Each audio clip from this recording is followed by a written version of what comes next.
Hello అండి. అందరికీ నమస్తే. అందరు బాగున్నారా? నేనైతే చాలా బాగున్నానండి. అండ్ ఈరోజు వ్లాగ్ అయితే ఇంకా మార్నింగే స్టార్ట్ చేసేసానండి. అండ్ వీడియో అనేది ఎక్కడ స్కిప్ చేయకండి, ఎండింగ్ వరకు చూడండి. మీకు చాలా యూస్ఫుల్‌గా ఉంటది. అండ్ ఈరోజు మన వ్లాగ్‌లో వచ్చేసి ఇంట్లో కూర్చొని మనం బ్లౌజ్ పీస్ వర్క్ అనేది ఎలా సంపాదించుకోవాలి అనేది ఈరోజు నేను కొన్ని విషయాలైతే చెప్తానండి. అలాగే ఎక్కడ స్కిప్ చేయకుండా ఎండింగ్ వరకు చూడండి. ఇంకా మార్నింగ్ అయితే ఇదిగోండి టీ అయితే పెట్టేసాను. ఇంకా తర్వాత దొండకాయ కర్రీ అయితే చేస్తున్నాను. ఇంకా రైస్ కూడా పెట్టేసాను. ఇంకా పిల్లలకైతే హాఫ్ డేస్ కాబట్టి ఇంకా వంట అది అంతా కూడా నాకు 7:30 లోపే అయిపోతున్నాయండి. కొంచెం ఎర్లీగా లేవాల్సి వస్తుంది. ఎర్లీగా లేస్తేనే మనకి 7:30 వరకు అయితే టిఫిన్ గానీ, టీ గానీ, ఇంకా రైస్ గానీ, కర్రీ గానీ ఇవన్నీ కూడా కంప్లీట్ అయిపోతాయన్నమాట. అండ్ ఎలాగో తొందరగా లేస్తున్నాం కాబట్టి వంట కూడా తొందరనే కంప్లీట్ చేసేస్తున్నాను. యాక్చువల్‌గా అయితే టిఫిన్ చేస్తే సరిపోతది. పిల్లలు బ్రేక్‌ఫాస్ట్ చేసేసి వెళ్ళిపోతారు స్కూల్‌కి 7:30కి. కానీ ఎలాగో టైం ఉంటుంది కదా! తొందరగా లేవడం వల్ల ఏంటంటే పనంతా తొందరనే అయిపోతుందండి. ఇంకా వంట కూడా కంప్లీట్ చేసేస్తున్నాను. ఆల్మోస్ట్ 7:30 లోపు లేదా 8 మినిమమ్ 8 లోపైతే నాకు కంపల్సరీగా వంట అనేది కంప్లీట్ అయిపోతుందండి. దీనివల్ల అయితే కొంచెం టైం అనేది నాకు ఎక్కువ ఉంటుంది. కానీ ఏంటంటే ఈ మధ్యలో అయితే ఫుల్‌గా హెడ్‌ఏక్ అయితే వస్తుందండి. మళ్ళీ స్టార్ట్ అయిపోయింది. నైట్ అయితే అస్సలు నిద్ర లేదు. Full headache. ఒక కన్ను కూడా ఫుల్‌గా నొప్పొస్తుంది. ఇంకా నిన్న తలస్నానం చేసినందుకో ఏమో ఇక ఫుల్‌గా హెడ్‌ఏక్ అయితే వస్తుందండి. ఇంకేం చేయాలో అర్థం కావట్లేదు. లేట్‌గా లేద్దామంటేనేమో పిల్లలకి టిఫిన్ అయితే చేసి పెట్టాలి కదా! అందుకని ఇంకా లేచాననమాట. ఇంకా వంట చేసి పడుకుందామని చూస్తున్నాను. ఇంకా ఈరోజు టిఫిన్ వచ్చేసి అయితే గోధుమ రవ్వ ఉప్మా అయితే చేద్దాం అనుకుంటున్నాను. గోధుమ రవ్వ ఉప్మా అయితే మా చిన్నోడైతే అంతగా ఇష్టంగా తినడు. ఇంకా నేను, మా వారు, మా జేషు కొంచెం లైట్‌గా తినేస్తాడు. ఇంకా చిన్నోడికైతే లెమన్ రైస్ అయినా ఏదైనా చేసి పెడదాము అనుకున్నాను. అందుకని ఇంక ఇదైతే చేస్తున్నానండి.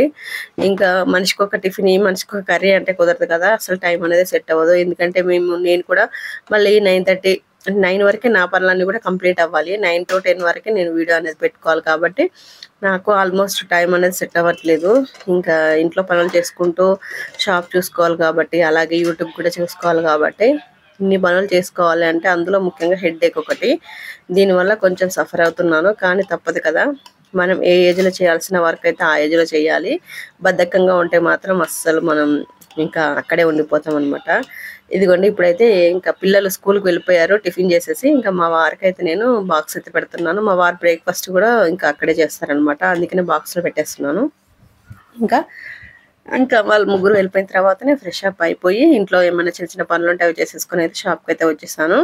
ఇంకా రాగానే ఇంకా ఒక బ్లౌజ్ అయితే ఫస్ట్ ఫాలు అవైతే పిండి ఆరేస్తున్నాను. నెక్స్ట్ కుట్టబోయేదానికి ఇది ఇంకా ముందే ఆరేసుకుంటున్నాననమాట. తర్వాత బ్లౌజ్ కటింగ్ అయితే చేయాలి. నేనైతే ఈ మధ్యలో వీడియోస్ మళ్ళీ షూట్ చేయట్లేదండి టైలరింగ్ ఛానల్‌కి. అంటే కొన్ని ఆల్రెడీ ఉన్నాయి. ఇంకా స్టోరేజ్ అయిపోతే ఎక్కువైపోతుంది ఫుల్‌గా. ఆల్రెడీ కొన్ని ల్యాప్‌టాప్‌లో వేసాను. అయినా కూడా నాకు ఇంకా స్టోరేజ్ అయితే ఫుల్ అయిపోతుంది వీడియోస్ కోసము. అందుకనే ఇంకా స్టిచ్చింగ్ గాని, కటింగ్ వీడియోస్ గాని ఎక్కువ షూట్ చేయట్లేదు. నేను ఒకవేళ కటింగ్ వీడియోస్ షూట్ చేస్తే ఇంకా కెమెరా అనేది దగ్గర పెట్టేసుకొని అయితే షూట్ చేస్తాను. ఇంక ఈ మధ్యలో ఎక్కువ నేను అందులో ముఖ్యంగా అర్జెంట్ బ్లౌజులే ఎక్కువ వస్తున్నాయండి. అర్జెంటు అండ్ వర్క్ కూడా హెవీగా ఉంది. నేను వీడియోస్ షూట్ చేసుకుంటా ఉంటే ఏంటంటే టైం అనేది ఎక్కువ అయిపోతుంది. మనం నార్మల్‌గా కట్ చేసేదానికి ప్లస్ వీడియో షూట్ చేసేదానికి అంటే వీడియో షూట్ చేసుకుంటూ కట్ చేసేదానికి కొంచెం టైం అనేది ఎక్కువ పడుద్దనమాట. ఎందుకంటే కొంచెం మీకు ఎక్స్‌ప్లెయిన్ చేస్తూ కట్ చేయాలి కాబట్టి టైం ఎక్కువ పట్టిద్ది. నార్మల్‌గా అయితే నేను ఇక ఫాస్ట్‌గా ఒక బ్లౌజ్ కట్ చేసే టైంలో 2 బ్లౌజులు కట్ చేసేసుకోవచ్చనమాట. అలా టైం వేస్ట్ అయిపోతుంది. అందుకని నేను ఇంక ఈ మధ్యలో మళ్ళీ బ్లౌజ్ కటింగ్స్ అయితే చేయట్లేదు. ఆల్రెడీ కొన్ని షూట్ చేసినవి ఉన్నాయి. అవే ఈ మధ్యలో ఇంకా పెట్టేస్తున్నాననమాట. ఇంకా అందుకనే ఫాస్ట్‌గా కట్ చేసేస్తున్నాను. ఇంక ఇవైతే ఆల్ట్రేషన్‌కి వచ్చినాయనమాట. మనం స్టిచ్చింగ్‌కి అయితే ఏదొచ్చినా తీసుకుంటామండి ఖచ్చితంగా. నేను ఆల్రెడీ లాస్ట్ వీడియోలో నేను ఒకసారి చెప్పాను కదా! మొన్న ఒక సిస్టర్ అయితే షాప్ రీసెంట్‌గా పెట్టారు. పాపం ఇలా ఖాళీ చేయమన్నారంట అని చెప్పేసి వాళ్ళైతే నిన్న వచ్చారనమాట. మాట్లాడితే నాకు అదే చెప్పారనమాట ఇంకా. షాప్ అయితే ఎక్కడ దొరకట్లేదు అని చెప్పేసి. కానీ నాకైతే బాధ అనిపించింది. ఎందుకంటే వాళ్ళు రీసెంట్‌గానే పెట్టారు. ఒక 2-3 మంత్స్ అవుతుంది అంతే. పాపం అన్నీ ఇంకా ఫ్యాన్సీ స్టోర్ లాగా కొంచెం లైట్‌గా కొన్ని తెచ్చారు. అండ్ టైలరింగు అంటే లైనింగ్స్, ఫాల్స్, గాజులు, చిన్న చిన్న ఏమంటారు జ్యువెల్లరీ ఐటెమ్స్ అలాంటివి తెచ్చి పెట్టారనమాట. కొన్ని సారీస్ కూడా తెచ్చారంట. నేను చూసాను. ఇంకా అలా అన్నీ తీసుకొచ్చి పెట్టిన తర్వాత ఇంకా వాళ్ళైతే అలా కాల్ చేయమన్నారంట. ఇక మొత్తానికైతే షాప్ సర్చింగ్లో అయితే ఉన్నారు. కానీ ఇక్కడైతే తక్కువ అనమాట టూలెట్స్ అయితే ఉండడము, ఎందుకంటే ఫుల్ అయిపోతాయి. ఇటంతా కూడా ఇండస్ట్రియల్ ఏరియా కాబట్టి చాలా హెవీగానే ఉంటాయి రేట్స్ కూడా. ప్లస్ సరే అనుకున్నా కూడా టూలెట్స్ కూడా దొరకవండి.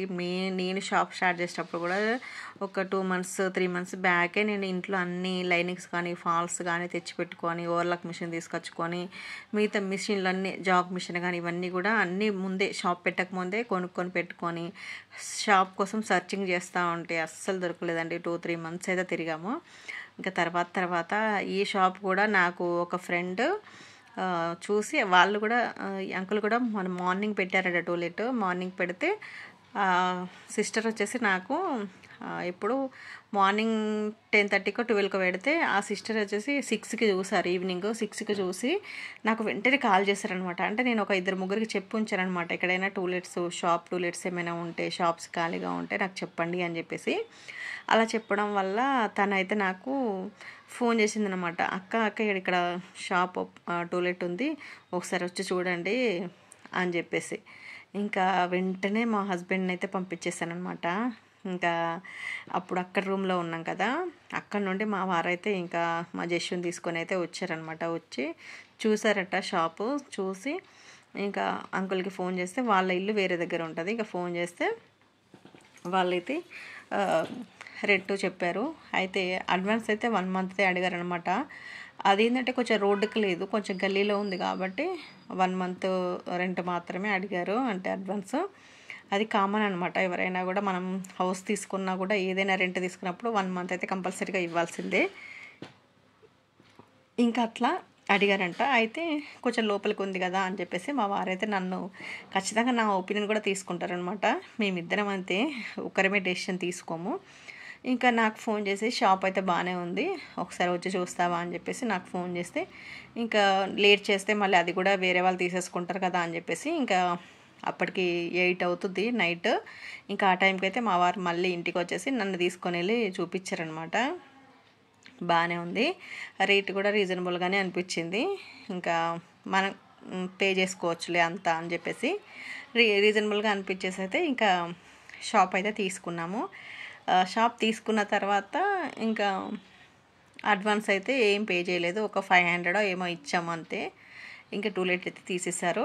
మేము ఈ రోజుకి వస్తాము అని చెప్పేసి ఒక డేట్ అనేది చెప్పాము. ఇంకా ఆ డేట్ రోజు లేదంటే ముందు రోజు మనీ మొత్తం ఇచ్చేస్తాము అంకుల్ అని చెప్పేసాము. ఇంకా అలా వెళ్ళిపోయాము. ఇంకా దానికోసం కొంచెం ప్లానింగ్స్ ఉంటాయి కదా, ఇంకా అవన్నీ కూడా సెట్ చేసేసుకొని ఇంకా అడ్వాన్స్ కూడా ఇచ్చేసి ఇంకా షాప్ అయితే ఓపెన్ చేసేసుకున్నాం అనమాట. ఆల్రెడీ మన షాప్ ఓపెనింగ్ వీడియో ఇవన్నీ కూడా మన ఛానల్లో ఉన్నాయి. ఒక 2 years 1.5 year back shop start చేసినప్పుడు చిన్నగా స్టార్ట్ చేసాం కాబట్టి అప్పుడు మేమంత గ్రాండ్గా ఏం చేయలేదు, నార్మల్గానే మేమే ఓపెన్ అయితే చేసేసుకున్నాము. కానీ చాలా హ్యాపీ, మేము అనుకున్న ప్రైస్లో మాకు దొరికింది. కస్టమర్స్ అనేవాళ్ళు ఎక్కడున్నా వస్తారండి, మన స్టిచ్చింగ్ని బట్టే వస్తారు. నేను స్టార్టింగ్లో కొంచెం లోపలికి ఉంది కదా వస్తారా లేదా అని నేను కొంచెం భయపడ్డాను. కానీ మనకు ఇంట్లో ఉన్నప్పుడు స్టిచ్చింగ్ చేసిన కస్టమర్సే చాలామంది ఉన్నారనమాట.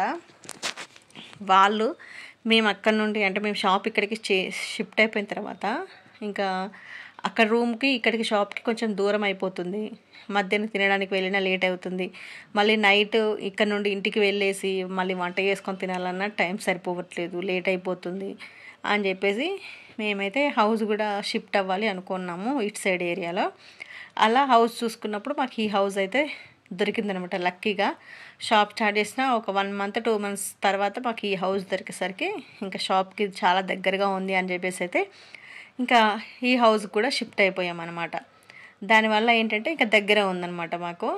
ఇంకా దీనివల్ల మనం ఏంటంటే మధ్యాహ్నం కూడా వచ్చి హ్యాపీగా కాసేపు ఉండి వెళ్ళినా కూడా నష్టమేం లేదు. అయితే పాత కస్టమర్స్ మేము అక్కడ నుండి ఆ రూమ్ దగ్గర నుండి ఇక్కడికి వచ్చేసి కూడా ఇప్పుడు 1.5 year అయిపోయినా కూడా కస్టమర్స్ అనేవాళ్ళు అక్కడ నుండి ఇక్కడికి వస్తారనమాట. అండ్ అలాగే ఇక్కడ పరిచయమైన వాళ్ళు ఇక్కడ షాప్ పెట్టిన తర్వాత వచ్చే కొత్త కస్టమర్స్ కానీ అట్లా రెగ్యులర్గా చాలామంది ఉన్నారనమాట.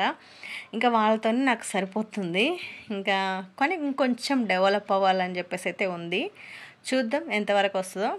మెయిన్ రోడ్కి తీసుకుంటే ఇంకా ఫుల్ వరకు వస్తుంది కావచ్చు, కానీ మనది కొంచెం గల్లీలో ఉంది కాబట్టి పర్లేదు. ఇప్పటికి నాకైతే షాప్ పెట్టినందుకైతే చాలా హ్యాపీ. కానీ కొంచెం హెల్త్ అయితే కొంచెం నాకు డిస్టర్బ్ అవుతుందన్నమాట. అంటే హెవీగా స్టిచ్చింగ్ చేయడం వల్ల కొంచెం అవుతుంది. కానీ పర్లేదండి, షాప్ పెట్టినప్పటి నుండి ఇప్పటి వరకు అయితే నాకు చాలా హ్యాపీ అనమాట. షాప్ వల్ల ఎప్పుడు కానీ నష్టం అయితే జరగలేదు, ఇప్పటికి కూడా జరగదు కూడా. ఎందుకంటే అది మన కష్టం మీద ఆధారపడి ఉంటుంది. అలాగే లైనింగ్స్, ఫాల్స్ కానీ ఇవన్నీ కూడా సేల్ అవుతూనే ఉంటాయి. ప్రతి ఒక్కటండి మనం చేసుకుంటే ఏ పనైనా అవుతుందండి. కానీ దాని మీద శ్రద్ధ అనేది ఉండాలి, ఓపిక ఉండాలి. ఫస్ట్ ఆఫ్ ఆల్ నాకు షాప్ పెట్టిన స్టార్టింగ్ డే నుండి ఇప్పటి వరకు అసలు నాకు వర్క్ లేదు అన్న ముచ్చటే లేదనమాట. హ్యాపీగా నాకు వర్క్ అయితే ఫుల్గా ఉంది. దానివల్ల అయితే నాకు నిజంగా హ్యాపీ అనమాట షాప్ పెట్టడం వల్ల. కానీ షాప్ పెట్టడం వల్ల కొంచెం హెల్త్ ఇలా అవుతుంది అనే ఒక బాధ ఉంది అంతే తప్ప వర్క్ లేదనే బాధ అయితే ఇప్పటి వరకు నాకు లేదు. నేను ఇంట్లో ఉన్నప్పుడు కూడా నాకు ఫుల్గానే వర్క్ వచ్చింది. అక్కడి నుండి వచ్చే వాళ్ళు కూడా ఉన్నారనమాట. అండ్ అలాగే వేరే దగ్గర నుండి కూడా వచ్చే వాళ్ళు కూడా ఉన్నారు. ఈ మధ్యలో అయితే మన సబ్స్క్రైబర్స్ కూడా ఒకరిద్దరు వచ్చారనమాట. అండ్ మీలో ఎవరైనా కూడా కుట్టించుకోవాలన్నా కూడా నాకు మెసేజ్ చేయండి, తప్పకుండా కుట్టిస్తాను. ఇంతకుముందులా కాదు, ఇప్పుడు అందరి తీసుకోవాలి అనుకుంటున్నాను.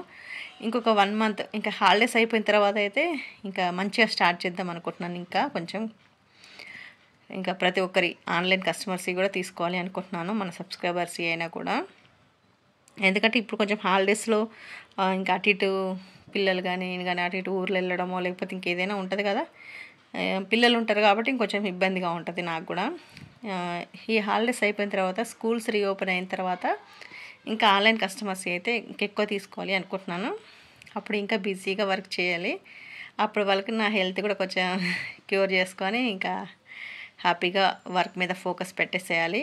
ఇంకా మన టైలరింగ్ షాప్ అనేది ఇంకొంచెం డెవలప్ అవ్వాలి అని అయితే కోరుకుంటున్నాను. చూద్దాం ఎక్కడి వరకు వస్తుందో ఏమో. అలాగే మీరందరూ కూడా చాలా సపోర్ట్ చేస్తున్నారు. మీ సపోర్ట్ కూడా నాకు చాలా చాలా థ్యాంక్స్ అండి. అండ్ చాలా రోజుల తర్వాత మళ్ళీ నాకు హ్యాపీనెస్ అయితే ఉందన్నమాట. అది మీతోనే షేర్ చేసుకుంటాను. అలాగే గివ్ అవే అయితే చేస్తున్నాం కదా, గివ్ అవేలో అయితే మీరు ఖచ్చితంగా పార్టిసిపేట్ చేయండి. అంటే లైక్ చేయండి, షేర్ చేయండి. అలాగే కొత్త వాళ్ళైతే సబ్స్క్రైబ్ చేసుకోండి. అయితే ఇంకొక విషయం కూడా అనుకుంటున్నాను. అయితే నేను ఒక విషయం చెప్పాలి అనుకుంటున్నాను. ఇప్పుడు గివ్ అవేలో ఒక ఫస్ట్ విన్నర్కి ఒక సారీ, ఇంకా మిగిలిన అంటే సెకండ్ విన్నర్కి 2 కట్ సారీస్ అని చెప్పాను కదా. అయితే మన ఛానల్లో రెగ్యులర్గా కొంతమంది ఏమంటారు, ఒకరిద్దరైతే ఖచ్చితంగా రెగ్యులర్గా నాకు కామెంట్స్ చేసేవాళ్ళు ఉన్నారనమాట. పెట్టిన ప్రతి వీడియోకి కామెంట్స్ చేసేవాళ్ళు ఉన్నారు. వాళ్ళు నిజంగా నాకు చాలా హ్యాపీ అనిపిస్తుంది అనమాట. వాళ్ళకి కూడా నేను ఒకరికి ఖచ్చితంగా ఒక సారీ అయితే గిఫ్ట్గా నా తరపున పంపించాలి అనుకుంటున్నాను. అది కూడా నేను ఎవరు అనేది నేను నెక్స్ట్ వీడియోస్లో చెప్తాను. అంటే మన ఈ విన్నర్ని సెలెక్ట్ చేసిన తర్వాత, ఈ 2 విన్నర్స్ సెలెక్ట్ చేసిన తర్వాత మనకి రెగ్యులర్గా కొంతమంది కస్టమర్సే వెళ్ళిపోతుంది. కొంతమంది సిస్టర్స్ అయితే మనకి రెగ్యులర్గా మెసేజ్ చేస్తారు కదా, వాళ్ళకి నా తరపున నేను ఒక సారీ అయితే గిఫ్ట్గా ఇవ్వాలి అనుకుంటున్నాను. అలా 3 మెంబర్స్కి అయితే గిఫ్ట్స్ అయితే ఉన్నాయండి. ఖచ్చితంగా మీరు గివ్ అవే అనేది అంటే గివ్ అవేలో పార్టిసిపేట్ చేయండి. అండ్ దీని తర్వాత కూడా ఇంకా నేను ఇంకా ఒక మంచి గివ్ అవే అనేది ప్లాన్ చేద్దాం అనుకుంటున్నాను. అది సారీస్గా కాకుండా ఇంకా వేరేలా ప్లాన్ చేస్తున్నాను. చూద్దాము ఎంతవరకు అవుతుందో. ఇప్పుడు ఈ గివ్ అవేని బట్టి మీరు నన్ను ఎంత సపోర్ట్ చేస్తున్నారు అనేది నాకు అర్థమవుతుంది. దీని తర్వాత నేను దాన్ని కూడా రివీల్ చేస్తాను. అసలు ఇంకా దీనికంటే కొంచెం మంచిగా ప్లాన్ చేద్దాం అనుకుంటున్నాను. అది ఏంటి అనేది కూడా నేను నెక్స్ట్ ఇది అయిపోయిన తర్వాత అది అనౌన్స్ చేస్తాను. ఆ గివ్ అవే ఏంటి, అసలు నేను ఏం గిఫ్ట్ ఇవ్వాలనుకుంటున్నాను అని చెప్పేసి. ఇప్పటి వరకు నేను ఎప్పుడు కూడా అలాంటి గిఫ్ట్ ఇవ్వలేదు. అలాంటి గిఫ్ట్ మీలో ఒకరికైతే ఇవ్వాలి అనుకుంటున్నాను. అది చూస్తాను, అది ఎప్పుడు రివీల్ చేయాలి ఏంటనేది చెప్తాను. ఇప్పుడైతే ఈ గివ్ అవేలో అయితే ఖచ్చితంగా పార్టిసిపేట్ చేయండి ప్రతి ఒక్కరు. అండ్ నన్ను జెన్యున్గా ఫస్ట్ నుండి కూడా సపోర్ట్ చేసే సిస్టర్స్కి అయితే ఖచ్చితంగా నా తరపున ఒక గిఫ్ట్ అయితే, అంటే గిఫ్ట్ రూపంలో సారీ అయితే పంపిస్తాను. కాబట్టి ఖచ్చితంగా చూడండి డైలీ. అలాగే వట్టిగా చూడమని చెప్పేసి నేను నా వీడియోస్ నచ్చితేనే చూడండి. మీకు ఎంతో కొంత యూజ్ అవుతుంది అనుకున్నప్పుడు మాత్రమే ఫాలో అవ్వండి. ఓకేనా సిస్టర్స్? అంతకుముందు కూడా మన ఛానల్లో నేను గివ్ అవే అనేసి పెట్టేశాను. షాప్ స్టార్ట్ చేసినప్పటి నుండి మాత్రం పెట్టలేకపోయానండి. ఎందుకంటే ఇంకా ఇంట్లో పనులు చేసుకొని షాప్ చూసుకోవడం నాకు టైం అనేది సరిపోవట్లేదు. ఇంకా ఈ గివ్ అవేలు ఇవన్నీ పెట్టుకుంటే నాకు కుదరలేదనమాట. లాస్ట్ టైం కూడా ఒకసారి చెప్పాను కదా మీకు, అనౌన్స్ చేశాను. అప్పుడు ఏంటంటే అంత సపోర్ట్ అనేది నాకు రాలేదండి. ఎందుకో నాకు డిసప్పాయింట్ అయ్యాను. ఇంకా దాంతో అది అట్లానే పోస్ట్పోన్ చేసేసాను. కానీ ఈసారి మాత్రం పోస్ట్పోన్ చేయను. మీరు ఒక్కరిద్దరు పార్టిసిపేట్ చేసినా పర్లేదు, వాళ్ళల్లో ఎవరికి వచ్చినా సంతోషమే. వాళ్ళందరూ కూడా నా సబ్స్క్రైబర్సే కాబట్టి, నా వీడియోస్ నచ్చి చూస్తారు కాబట్టి ఎవరికి వచ్చినా హ్యాపీనే. రాని వాళ్ళు మాత్రం అస్సలు డిసప్పాయింట్ అవ్వకండి. ఎందుకంటే తర్వాత ఇంకా పెద్ద గిఫ్ట్ అనేది పెట్టాలి అనుకుంటున్నాను కాబట్టి దీంతోనే అస్సలు డిసప్పాయింట్ అవ్వద్దు. కానీ ఖచ్చితంగా దీంట్లో పాల్గొనండి, దాంట్లో పార్టిసిపేట్ చేయండి ఖచ్చితంగా. అండ్ మీ సపోర్ట్ ఉంటే ఇంకా మనం మంచి గివ్ అవేలు అనేది చేసుకుందాం ఇప్పటి నుండి. ఇంతకు ముందులా కాదండి, మీరందరూ నాకు ఎంత సపోర్ట్ చేస్తున్నారో అంతే బాగా నేను కూడా మీకు చేయాలి అనుకుంటున్నాను. అది నాకు మనీ ఎంత వచ్చినా ఎంత రాకపోయినా నేనైతే ఇలా చేద్దామని అయితే ఫిక్స్ అయిపోయాను అనమాట. అందుకే ఇంకా కొత్తగా మన ఛానల్ని అయితే తీర్చిదిద్దాలి అనుకుంటున్నాను నేను. అండ్ అలాగే మీరు ఇలాంటి వీడియోస్ చేయండి అక్క అని చెప్పేసి మీ సజెషన్స్ కూడా నాకు ఇవ్వండి. అలా ఇవ్వడం వల్ల ఏంటంటే మీకు నచ్చిన వీడియోస్ చేస్తేనే కదా మీకు కూడా నచ్చుతుంది. అందుకనే నేను తెలుసుకోనైనా మీకు చెప్తాను. ఓకేనా ఫ్రెండ్స్? మరి ఈ వీడియోలు ఎంత ఎక్కువ అయిపోతుందేమో, గివ్ అవే గురించి ఇంతగా డీప్గా డిస్కషన్ నాకు నచ్చట్లేదు. అందుకనే దాన్ని వదిలేస్తున్నాను. ఇప్పుడైతే బ్లౌజ్ కట్ చేస్తున్నాను. బ్లౌజ్లో అయితే ఈ మధ్యలో వీడియోస్ షూట్ చేయట్లేదండి, చెప్పాను కదా. ఇంకా అందుకే వీడియో షూట్ చేయకుండా టేబుల్ పైనే కట్ చేసేస్తున్నాను. వీడియో షూట్ చేస్తే టైం ఎక్కువ అయిపోతుందండి. దానివల్ల నాకు కుట్టే టైం అనేది తగ్గిపోతుంది. కానీ టైలరింగ్ ఛానల్లో కూడా మనకి 902 సబ్స్క్రైబర్స్ అయితే అయ్యారండి. ఆ ఛానల్లో కూడా మీరు 1000 సబ్స్క్రైబర్స్ అయిన తర్వాత ఖచ్చితంగా దాంట్లో కూడా ఒక గివ్ అవే అనేది ఖచ్చితంగా చేస్తానండి. మన పద్మ టైలరింగ్ అండ్ బ్లాగ్స్ దాంట్లో ఓన్లీ కటింగ్ స్టిచ్చింగ్ వీడియోసే పెడతాను కదా. ఆ ఛానల్ని కూడా 1000 సబ్స్క్రైబర్స్ అయిన వెంటనే దాంట్లో కూడా ఒక గివ్ అవే అనేది కండక్ట్ చేస్తాను. ఆ ఛానల్లో కూడా ఖచ్చితంగా ఆ ఛానల్ను ఎవరైనా సబ్స్క్రైబ్ చేసుకోవాలి అనుకుంటే వెళ్ళి వెంటనే సబ్స్క్రైబ్ చేసుకోండి. దీంట్లోనే కాదు దాంట్లో కూడా మంచి గివ్ అవే అనేది చేద్దాం అనుకుంటున్నాను. ఓకేనా? పద్మ టైలరింగ్ అండ్ వ్లాగ్స్ ఒకసారి వెళ్ళి విజిట్ చేయండి. మీకు కటింగ్ స్టిచ్చింగ్ కావాలి అనుకుంటే ఆ ఛానల్ ఫాలో అయ్యి సబ్స్క్రైబ్ చేసుకోండి. దాంట్లో గివ్ అవే అనేది ఇంకా నేను అనౌన్స్ చేయలేదు.